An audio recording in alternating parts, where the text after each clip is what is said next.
Welcome to Moments with Marianne. This is your host, Marianne Pastana. And we're here today with special guest, Dr. Christopher Willard.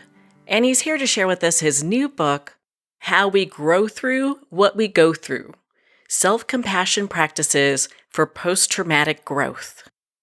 So Dr. Willard is a clinical psychologist at Harvard Medical School and an author of over 18 publications for children and adults.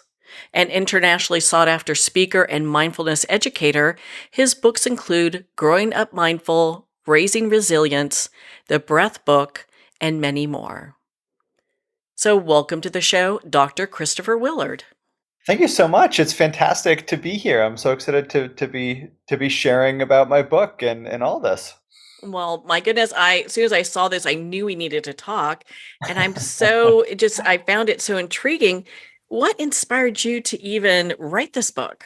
Yeah, well, I'm a clinical psychologist, and so I work with a lot of people and I work with a lot of groups. And the pandemic began, as we can't forget, unfortunately.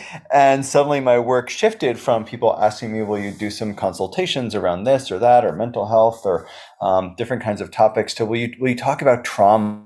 And we talk about the impact of trauma on us as individuals, on us as a society, on families, on so many other people. And I started looking into trauma, and I had this amazing discovery as I started to sift through some of the research, which is that actually most of us in our lives do actually experience something in the way of trauma, but most of us experience what's called post-traumatic growth more actually than experience post-traumatic stress, which unfortunately gets all the press. And actually what's interesting is that both can really happen at the same time. We can experience PTSD, post-traumatic stress, and post-traumatic growth, or some people call that PTG. And so I wanted to start exploring more about this, and that then led to the book, which is, again, like the title says, how do we grow through what we go through? And we go through a lot, and we've been through a lot, Marianne, especially in these past few years, and so many people we love have been through so much over the course of their lives. Isn't that the truth? I look at it, I'm just like, wow, everyone's gone through so much. But when we talk about post-traumatic growth, can you break that down? Like, what does that mean? Yeah, absolutely. And I want to be clear. I think one thing I learned about or heard a lot about during the pandemic was this idea of toxic positivity. And I really want to stay away from that, oh, every cloud has a silver lining, and there's something you can learn from every experience, and that, all that kind of, not so helpful toxic positivity, self-help speak. And what post-traumatic growth means is that growth and change for the better are possible. And in fact, they're probable. Right? Under certain conditions, we can go through hard times. And what we find is that we come out and come through it with maybe more wisdom, more perspective, stronger relationships to others, stronger relationships with ourselves. Right? All of these kinds of transformations. For some people, it's also a stronger spiritual life, a stronger community life, a sense of purpose, a sense maybe of personal purpose, or maybe even activism in some way for themselves, that really can begin to create a sense of meaning that creates just more transformation, more healing in the world for individuals and for really groups of people, communities, societies as well. So it's about how do we come out these things stronger rather than in worse shape, or with feeling like our life is just perpetually falling apart even more. I know there's a lot of people talking about trauma right now, and I'd love for you to define that for us so we're kind of all on the same page. Absolutely. So trauma is like when we go through an event that's life-threatening or feels life-threatening for ourselves, and now actually it's applied to when we see someone else go through it, a life-threatening event or something that'll cause irreparable harm or bodily harm or something like that. So it can be sickness, it can be an assault, it can be a natural disaster, a terrorist attack, something like that, and it can be relational too. It can be relationships. Can be traumatic. And what it means is that our nervous systems and our bodies, that they get rewired. So they start then looking for, assuming that there's that kind of danger always happening. And what happens if we walk around like there's always a danger about to happen around every corner is we go into, what I might call the 4Fs, right? We have the fight response, right? Which is some of us, or we see in some people that we love who've been through trauma, right? More aggressive, trying to fight off any threat. right? Not so helpful, right, with our bosses in the workplace necessarily, or in certain situations. Or we go into the flight response where we avoid things, which makes sense, right? This seems scary. I want to avoid it. Of course we would do that. But over time, actually, that only creates more anxiety. We also have like the freeze response, which some of us might kind of be familiar with, just sort of freezing up, right, in the face of something challenging. And we have maybe what we call the faint response, or give up, or just kind of, we almost might say forget it, or maybe another F word besides forget it, just sort of like giving up, not really sure how to engage in life. That's when it becomes depression, basically, over time as a response to trauma. And then other people do other avoidance behaviors that we can think about, addictions and compulsions and things like that, that kind of blunt the impact of the really unpleasant feelings that can go along with a traumatic experience, in an attempt to regulate our nervous system in a different way. So that's why people turn to those substances or behaviors. So we have these different ways that we respond to threats or perceived threats, and then it really impacts our relationships. It impacts our work life. It impacts our ability to function when we're either fighting things we don't need to fight, or we're fleeing from things we don't need to flee from, or we're just feel like we're kind of like giving up and unable to engage, or we're blunting how we feel with substances and behaviors. None of those lead to a full life. But the good news is we have actually these other ways of responding to stress built into us that we might call the attend and befriend responses. Right? We learn how to show up for life in a new way, how to befriend our experiences, and our nervous systems calm down, and our brains start to focus, and our bodies feel better, and we feel healthier physically, we feel healthier emotionally and psychologically, we have healthier relationships, we make healthier choices consciously and unconsciously in our relationships and in other things we do in our lives. And these are then really transformational. But trauma comes when we feel out of control and things feel unpredictable, and we feel like there's going to be real harm done to us on a physical level, or on an emotional level of some kind, or to someone that we love or care about, or we see something that looks completely out of control. Yeah. So, how do we make that pivot from the behaviors that are keeping us stuck and in that trauma, and kind of reliving that, to now we're able to move into a more positive aspect for ourselves?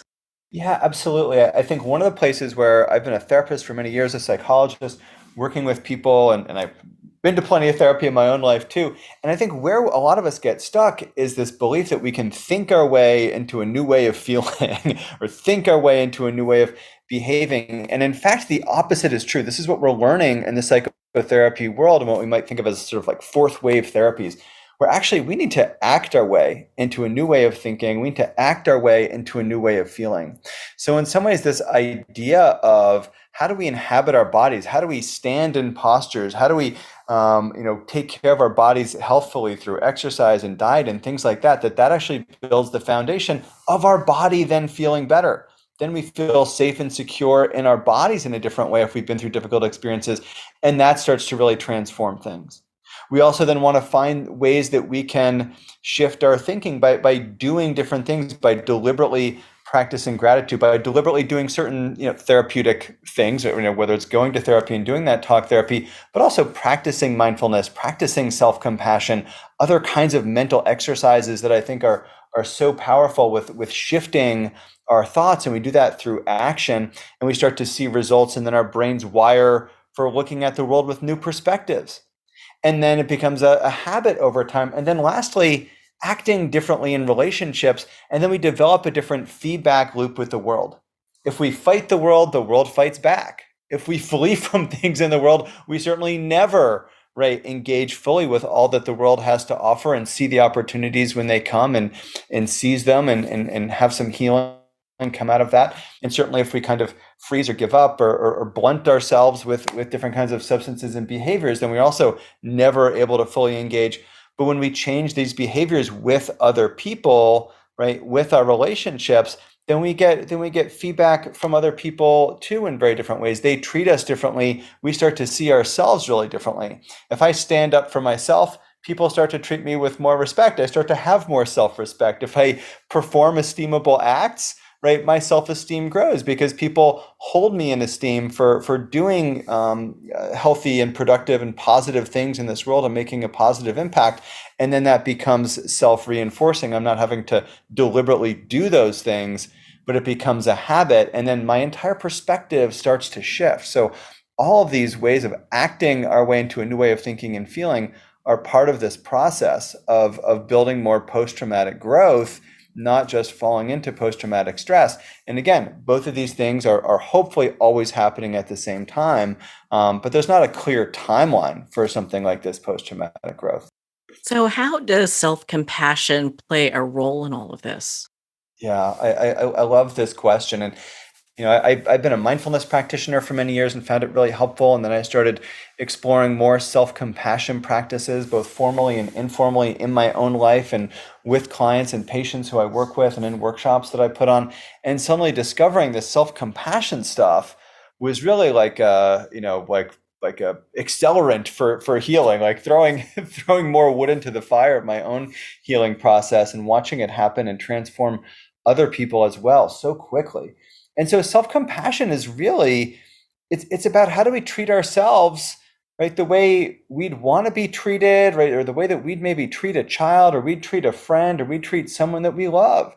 We so often do not treat ourselves with kindness, with forgiveness, with compassion. We so rarely give ourselves a break, right? We give other people a free pass in our lives, but we say, well, what's the matter with me, right? There must be something wrong with me or broken with me. And when we start to learn to forgive ourselves, and we start to learn how to cultivate a more compassionate inner voice besides that inner critic that we all have, that inner critic that says, you're not a good enough broadcaster, you're not a good enough driver if it's drive time right now for folks, you're not a good enough worker, a good enough parent, a good enough partner, a good enough therapist, right? For me, right, whatever that is, we all have that voice.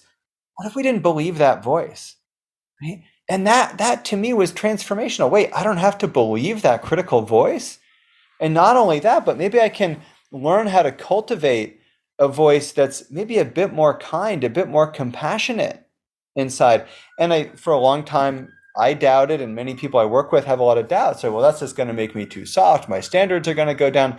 But in fact, what the research finds is that actually the more kind and compassionate we are to ourselves, which is not letting ourselves off the hook for everything, I should say, right? Actually, the more productive we are, the happier we are, the more we bounce back from quote unquote failures and challenges, and we keep at things and persist in these really different ways.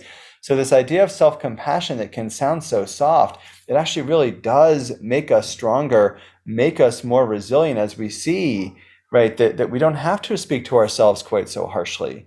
And that maybe that inner voice that sounds like a parent or a caregiver, or maybe the larger voices of society saying there's something wrong with you because the what you've been through, or the color of your skin, or who you love, or these other things, maybe that voice isn't right, or that abusive partner or someone, or that abusive boss, right? That inner voice that we've then internalized, we don't have to listen to that voice. And there's more compassionate voices inside that we can start to listen to, and they'll steer us right, and they'll still keep us safe the way that more critical voice does, but in a way that doesn't lead to us feeling terrible about ourselves.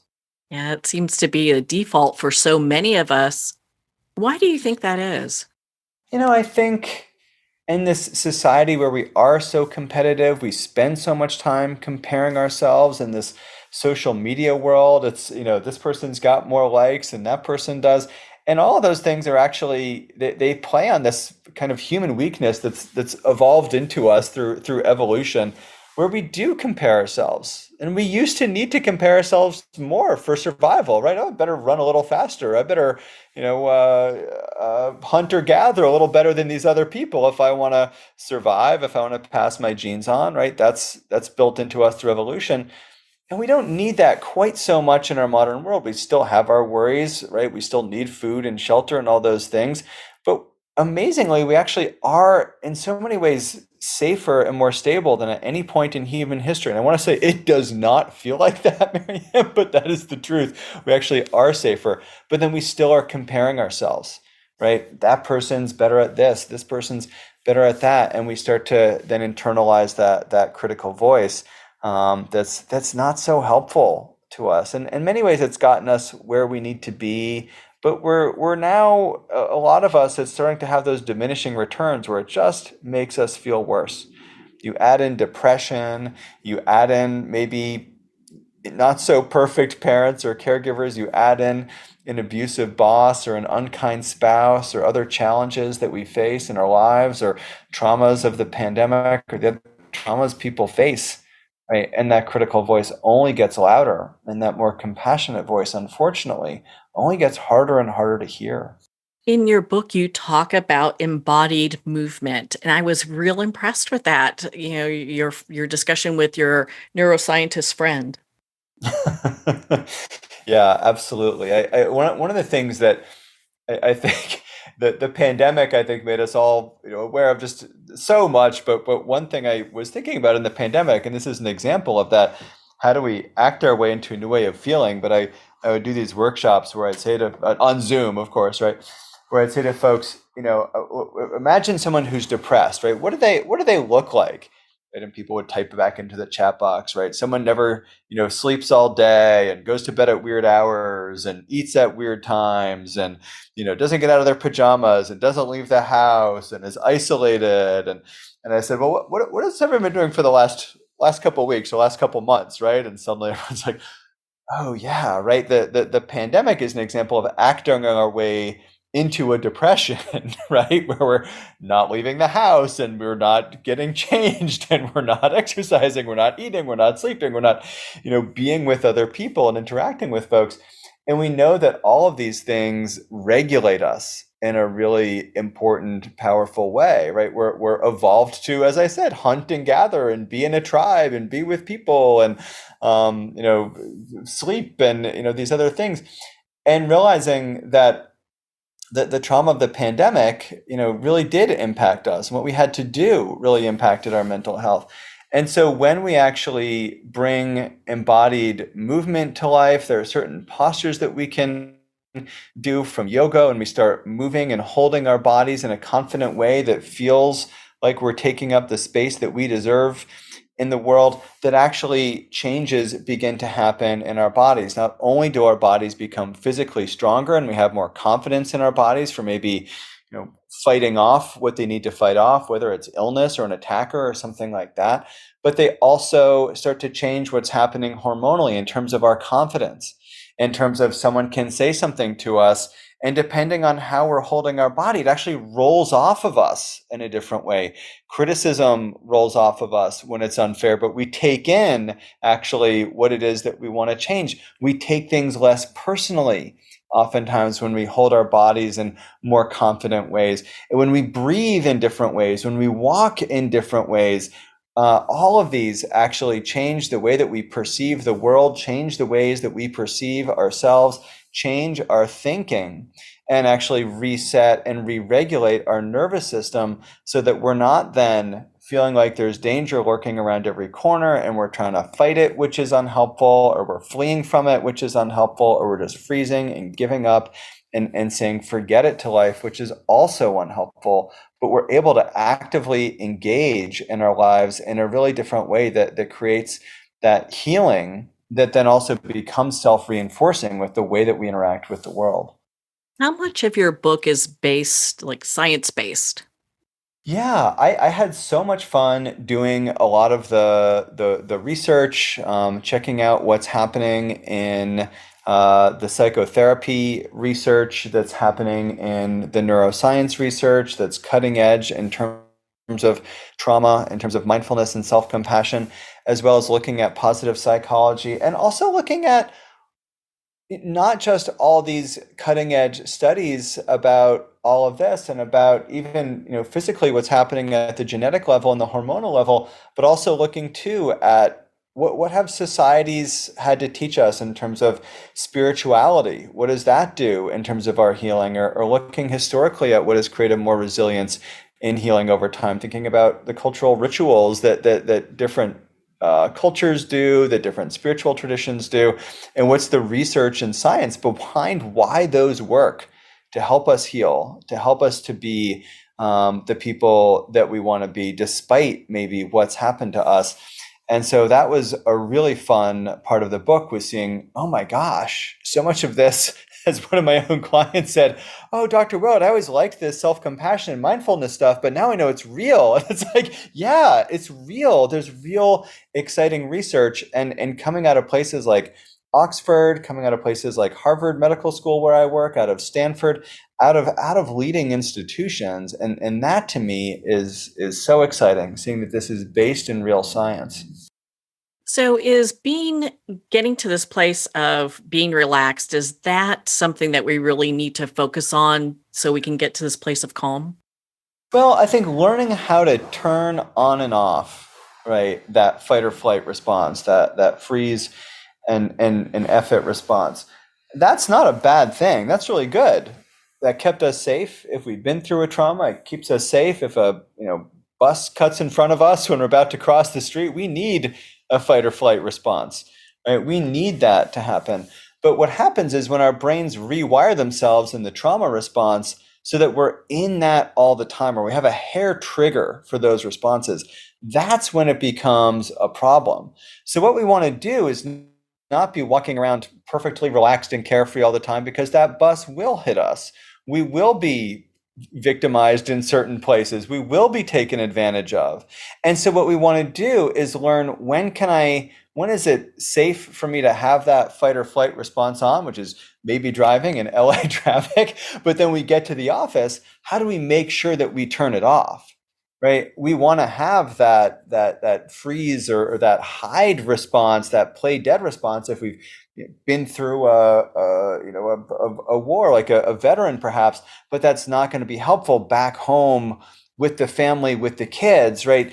We need to be seen, we need to be engaged, we need to be active and not look like we're playing dead in some ways, in our bodies, in our nervous systems. So it's learning how to turn it on and learning how to turn it off. That to me is recovery, right? Not being perfectly relaxed at every moment, but that then we approach different situations and we can be calm at work. We can be calm with the kids, with the people that we love, and not fly off the handle into a rage, or not shut down at the first sign of conflict, or not cut and run the first time that new person we're dating doesn't show a red flag, but maybe shows, like a little bit of a disagreement. We don't think, oh, I'm out of here, I'm out of this relationship again, because in fact, maybe they are safe despite there being some disagreements or some conflicts every so often. Is there a practice you can share with us that we can use now to kind of get into this place of calm? Absolutely. I know I had actually a client tell me recently, breathing is played out, but I do feel like when we regulate our breath, what we know, and we know we can regulate our breath. When we regulate our breath, we regulate our bodies, and then in turn, we're regulating our nervous system and our brain. And so we begin to be able to then regulate our emotions and our impulses, and actually the quality of our attention.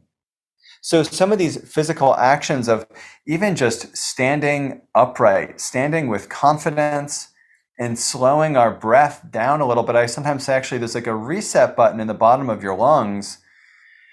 You have to breathe deeply to hit that reset button. If things aren't working, when your internet's not working and your computer's not working, you call tech support, the first thing they do is say, restart your computer. You got to reset your nervous system, your operating system too. Hit that reset button in the bottom of your lungs with a longer breath. And we actually have different nerve endings in the bottom of our lungs than the top of our lungs. So you breathe short and shallow, you go into panic, you breathe deep and slow. It tells your body to reset, your brain to focus, your emotions to settle down, your social system to turn on the trust response. So slowing our breath down to 5 or 6 breaths in a minute, which actually, speaking of the science of spirituality, that's about the same that we get if we, chant certain indigenous chants, or say the Hail Mary, or chant Om Padme Padme Om. That these different chants and songs actually get us into the same breath rate and rhythm, and this hits that reset button. So things like this, just slowing and regulating our breath down, taking time to notice what's working. The more stressed we are, the more we've been through, the more our brains will start to look for the negative and look for danger. And so it might sound a little Pollyanna-ish to say, well, look for the positive. And I don't mean look for the positive instead of noticing the negative, right?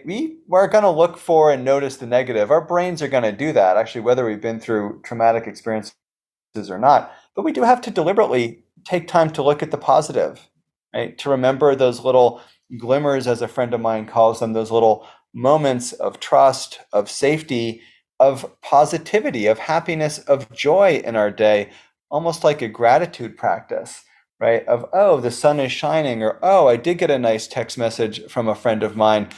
We have to take the time to allow those to sink in, because otherwise we assume everything is terrible. I don't have any friends. I am so isolated. We have to take time to actually look for and savor. And then what happens is we encode some of those positive experiences, and they remind us where safety is throughout our day, and our nervous system doesn't go haywire constantly, but remembers, oh, I've got these touch points in the day. I've got that nice person I buy my coffee from, and then I pass that beautiful tree on the way to work. And then when we take those in on the way to the office, we feel a little better by the time we get to the office, and we park our car and we take a breath or two before we get out of our car and head into the elevator to deal with the maybe toxic work environment after the toxic traffic environment. And we find these moments and ways that we reset ourselves throughout the day, and our nervous system starts to shift and our life starts to shift. So even some of these little things that we do can start to add up over time. Well, there's a light at the end of the tunnel, so don't we love that? Absolutely. Yeah. Yeah. Well, Christopher, where can our listeners connect with you and be part of your community and learn more about your work? Thank you so much for asking. At Dr. Chris Willard, Dr. Chris Willard, on Instagram and other social media. That's where I am there. My website, drchristopherwillard.com, to get more information about my books, my classes, things like that online. And you can find the book in bookstores, real life bookstores, brick and mortar, as well as all those big ones we know of online. But it's How We Grow Through What We Go Through from Sounds True. And there's an audio book too that just was released as well. So I'm so excited to share some of what I've learned with folks in the audience, some of what my clients and folks in my workshops have discovered about how they can grow through the challenges that they've been through and come out of traumatic experiences with growth, and not just with those feelings of worthlessness, hopelessness, and feeling out of control. Well, Dr. Willard, thank you so much for taking the time to be on the show with us here today. Thank you. Well, thank you, Dr. Willard. It has been such an honor to spend this time with you and to talk about your new book, How We Grow Through What We Go Through: Self-Compassion Practices for Post-Traumatic Growth. How We Go Through What We Grow Through is available at Amazon, Barnes & Noble, and all indie retailers. And, of course, support our indie bookstores. You can also purchase this book at the publisher Sounds True at soundstrue.com. Well, on that note, we're going to pause here for a quick moment, and we'll be right back after this message.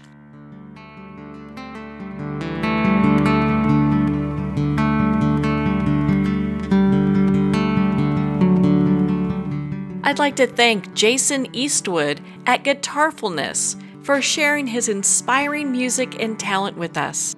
His music is known worldwide for cultivating atmospheres of harmony, inner peace, and clarity. Visit Jason's website at guitarfulness.com. Join his newsletter, be part of his community, and download his music.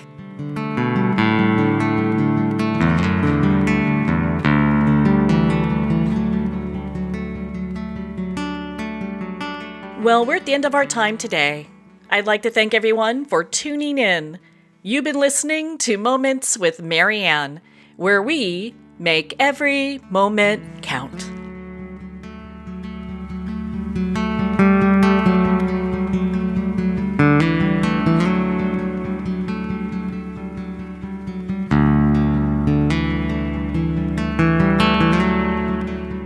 In a a single moment, your life can change. Moments with Marianne is a transformative hour that covers an endless array of topics with the best of the best. Her guests are leaders in their fields, ranging from inspirational authors, top industry leaders, and business and spiritual entrepreneurs. Each guest is gifted and a true visionary, a recognized leader in her own work, and while teaching others to develop, refocus, and grow, Marianne will bring the best guest and sometimes a special surprise. Don't miss this. You never know just which moment will change your life forever.